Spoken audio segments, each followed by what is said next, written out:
sangat amat tidak sesuai dengan kejadian sesungguhnya. Itu yang pertama. Mengenai penganiayaan tersendiri, seperti yang disampaikan saudari Aida Saskia bahwa dia adalah korban dalam kejadian tersebut, menurut kami kurang pas. Karena apa? Kalau kita bicara konotasinya korban, itu terjadi hanya pada satu orang harusnya.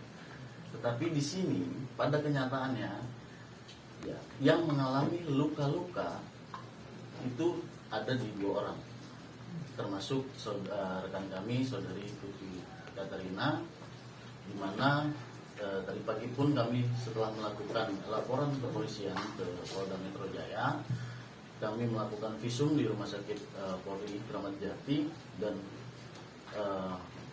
hasil visum yang disampaikan oleh dokter pun kami sangat kaget karena luka-luka yang dialami oleh rekan kami itu sudah bisa dibilang hampir seluruh tubuh mengalami luka-luka, bahkan kepalanya itu kemarin sempat bengkak, dan tadi juga ada seperti timbul kayak seperti mau penyumbatan seperti itu ya. Dan tadi pun visumnya itu bukan hanya sekedar visum eterpertum atau visum bis, sampai visum psikologi, bahkan nanti sampai ke psikiater. Karena memang yang terjadi pada rekan kami ini malah lebih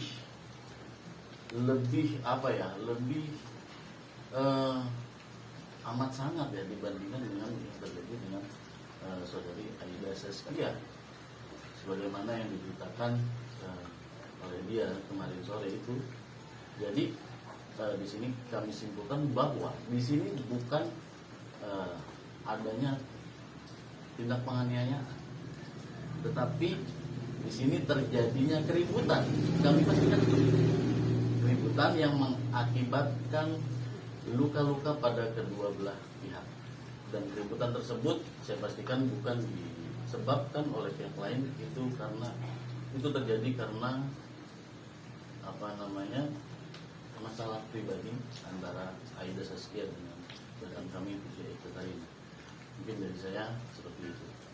Mungkin itu seharusnya tidak sampai terjadi adanya seperti ini, karena permasalahannya hanya sepele, dan sebetulnya itu bisa dibicarakan baik-baik, karena awalnya hanya kita bercanda, saling meledek-ledekkan, ya wajar lah gitu.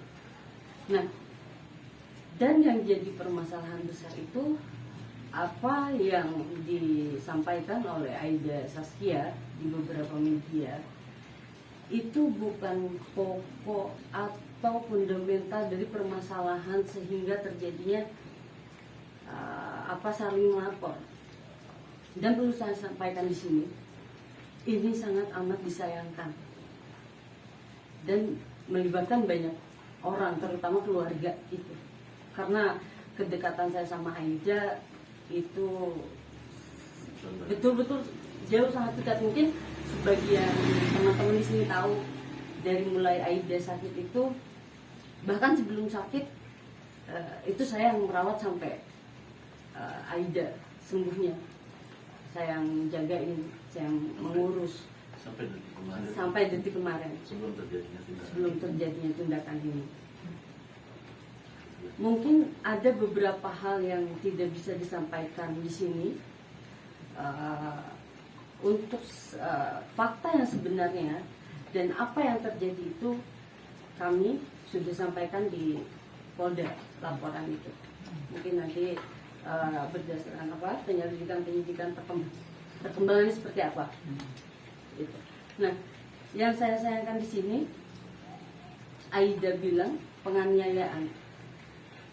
Kalau memang betul itu saya lakukan secara personal terhadap Aida, mungkin luka yang tadi disampaikan oleh rekan saya itu tidak akan ada di saya. Bahkan saya sendiri tadi saya sampai netesin air mata ketika buka baju, karena saya nggak ngerasa apa-apa awalnya. Ketika foto, ketika visum, saya baru tahu ada luka di seluruh badan saya. Dan yang difoto sendiri oleh handphone saya sendiri yaitu hanya beberapa bagian aja yang terlihat.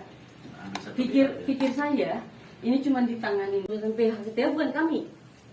Justru kami baca dari berita yang Aida sampaikan gitu ya. Iya. Itu. Dan tidak ada pembahasan soal pernikahan tentang saya atau Aida, tidak ada. Itu.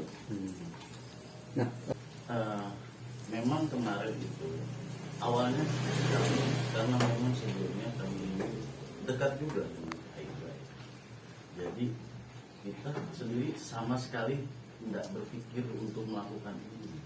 Dan begitu sore hari dapat informasi, kagetnya kita bukan benar-benar dia mengambil langkah hukum itu, ya sudah, akhirnya kami pun menunggu apa sih yang dia laporkan, terkait apa, terus kami baca informasi dari media online.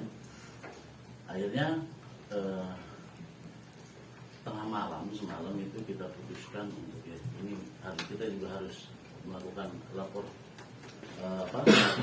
kepolisian, karena biar bagaimanapun di sini rekan saya Kak Putri ini bukan pelaku tapi korban juga. Ya, dia nanti kita kembalikan lagi ke pihak yang berwenang, ya, yang dia berwenang untuk menangani, mengembangkan, menyelidiki dan menentukan siapa sebenarnya yang bersalah. Lapornya ke Polda Metro Jaya pada pagi hari ini jam 5.10 tadi pagi. Ya, selanjutnya tadi sekitar jam 8 kami sampai di rumah sakit Polri Kramat Jati untuk melakukan visum, bukan hanya visum fisik tapi juga visum psikologi, karena itu yang bikin saya kaget juga, sampai segitunya dokter yang menyarankan, dokter yang langsung menyarankan untuk melakukan visum psikologi, bahkan nanti ada lanjutan seperti itu. Dan ada beberapa yang disampaikan oleh dokter yang melakukan visum itu yang mungkin saat ini saya juga belum berani menyebutkan, tetapi itu bikin kita agak kaget ya. Itu cuma ya sudahlah, kita tunggu aja seperti apa. Kalau dari kami selaku kuasa hukum atau rekan dari Kak Putri sepenuhnya menyerahkan kepada pihak kepolisian untuk menangani proses perkara ini lebih lanjut lagi dengan sebaik-baiknya, supaya kedepannya tidak ada lagi framing ataupun asumsi yang berkembang yang akhirnya menjadi opini publik yang tidak benar. Yang memicu satu lagi, yang memicu saya, satu, Aida Saskia bilang bahwa ini terjadi sudah 2 kali. Saya klarifikasi, yang sebenarnya ini sudah 3 kali, 4 kali bahkan. Dan saya sudah waktu itu bicara ke keluarganya, saya jelaskan kondisinya. Aida mengakui bahwa dia mukulin saya, minta maaf, kita baik-baik aja. Karena saya tahu waktu itu penyakit yang Aida selama sama saya pelajarin tentang bipolar, saya beli bukunya, saya baca YouTube apa segala, bahkan saya pengen langsung ke psikiaternya. Bahwa betul, saya bilang kamu gak sakit, kamu sembuh. Selama 8 bulan dia tidak minum, dia amat sangat baik, bukan begitu Pak? Dari sikap, emosional, bicara kita normal, itu sampai berhenti. Dan saya tidak mengizinkan ke psikiater. Saya bilang kalau mau ke psikiater ya harus ada tes lanjutan, bukan hanya kalau saya misalnya diam mengiyakan, saya harus mikirin dong profesi saya, yang sepengetahuan saya. Kalau kita sudah tertekan, kalau memang harus ada kita membela diri kita, tapi masih dalam batasan, itu harus kita lakukan. Ini bukan saya juga saling keras atau saya juga jahat atau saya apa, tapi memang seperti itu kan hukumnya. Tapi kita masih dalam batasan. Kita lihat perkembangan Aida aja dulu. Tadi kamu bikin laporan dan visum terus ke psikolog juga, nanti ke psikiater, dan saya mau ke tulang karena ada tonjol tulang saya di belakang ini. Mungkin Mbak nanti kalau selesai ini bisa pegang. Berarti mungkin kalau lihat tubuh saya aja, bahkan saya ketika visum saya baru tahu banyak lukanya ketika visum tadi. Saya pikir cuma di lengan aja. Saya pikir cuma ini. Sama ini luka, ternyata pas dokter Ya, saya sambil nangis tadi waktu visum. Saya bilang sebanyak ini kah?